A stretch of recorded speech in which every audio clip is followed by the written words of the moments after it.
Guys, don't forget to buy David White's book. It's £20 for a personalised signed copy and free delivery. All the details are down below. Okay, so what I'd like to do now is talk about sort of two games in particular. That certainly for me, I was at these games, and also growing up as a kid, there were two, even today, big games for Man City fans, and that was the 10-1 Huddersfield game. I know you scored a hat-trick that day. What was it like playing in that particular game?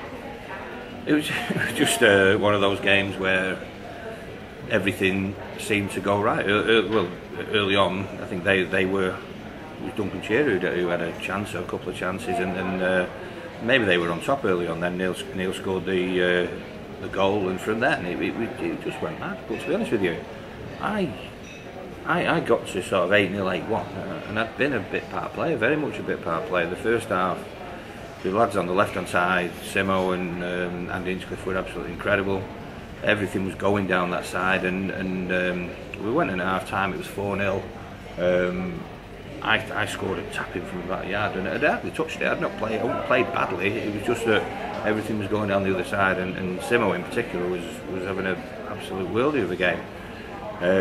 So we're 4-0 at half-time, and then we come out second half, and obviously Tony gets another 2, Paul gets another 2. There's times when we didn't know the score ourselves, and I think I might be wrong.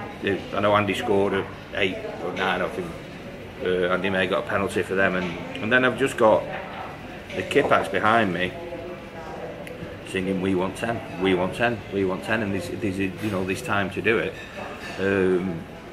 Huddersfield, who were playing an offside trap that I think the manager Malcolm McDonald said he'd never asked them to do that. They were absolutely all over the place, and so we attacked down the right, was blocked, and the ball just came out to me, and it's probably one of them where another game you might have a touch and just make sure you got your next shot across right, but it just felt like you could just take a chance sometimes. It's as hard as I could. It went in. So a 9, crowd are at it again. We want 10, we want 10. I've got 2. I know I'm now on a hat trick. I'm not sure I even know what the other 2 are. Actually scored hat-tricks at the time. And then again, Paul Simpson. They come running out. I think they almost run past me, and I'm not even in their half. So as they run out, I run forward, and I'm literally the only, other than the goalkeeper, I'm the only person in their half of the field. Keeper comes out, and it just seemed easy, just knock it past him. But looking at it now, it still doesn't look easy. It's an open goal, but it's and put it in. It's just I think the way I look at that was it's at the end of the day, it was Huddersfield. It was a sort of second tier game. They were poor. They were really poor.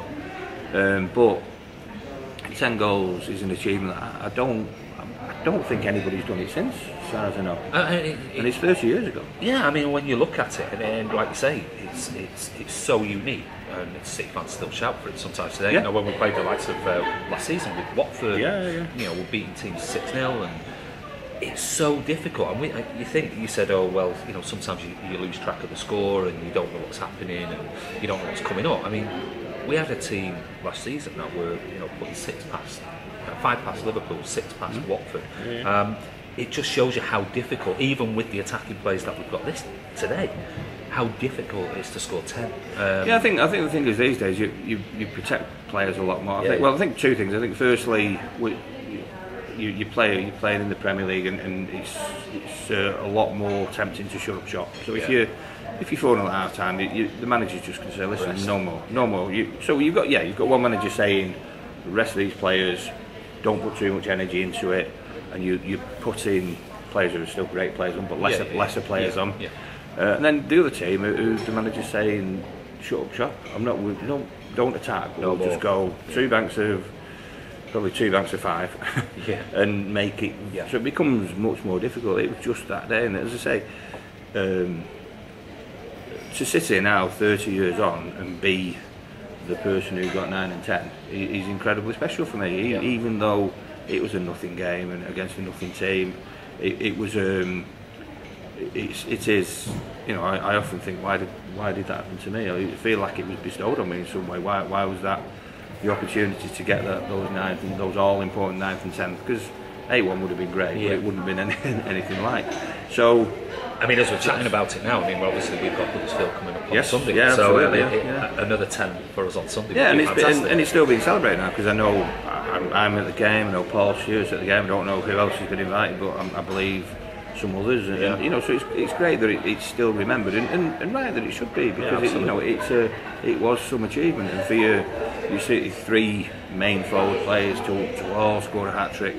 It was an incredible day. It was fantastic, and it's you know, it is something that I'm very much proud to be sort of a major part of. Yeah.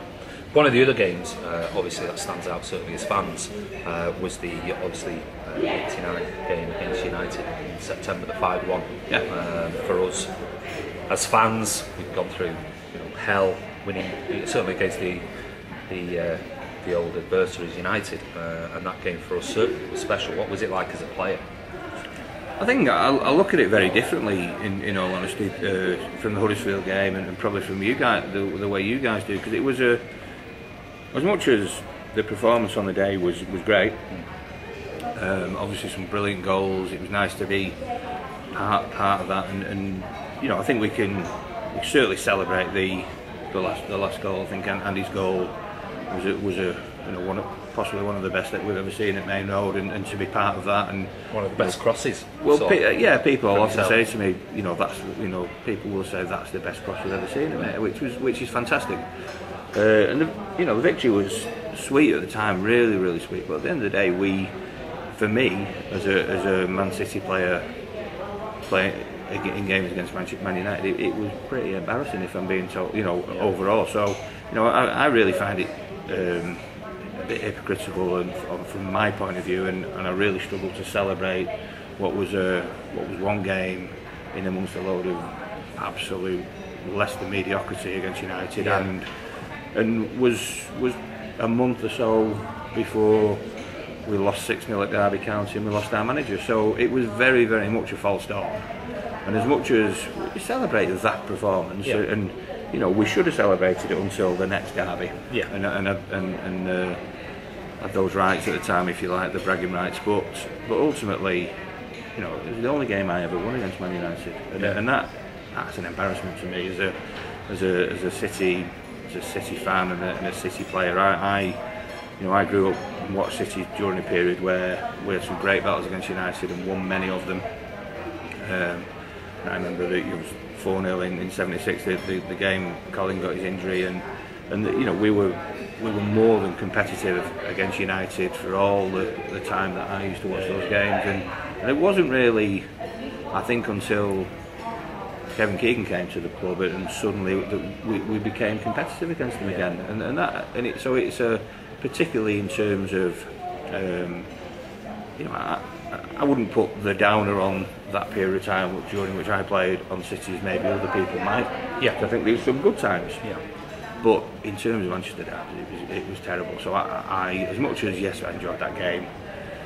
Yes, it was great to be part of a good performance, and it's great to be, you know, make, if you like, assist a goal that was I do believe one of the best we ever scored by the club at Main Road. I struggled to celebrate that game, if I'm being told. I mean, we obviously, as fans, it gave us, I don't know, 6 months, 5-6 months to, you know, for the people we worked with, you know, lived around.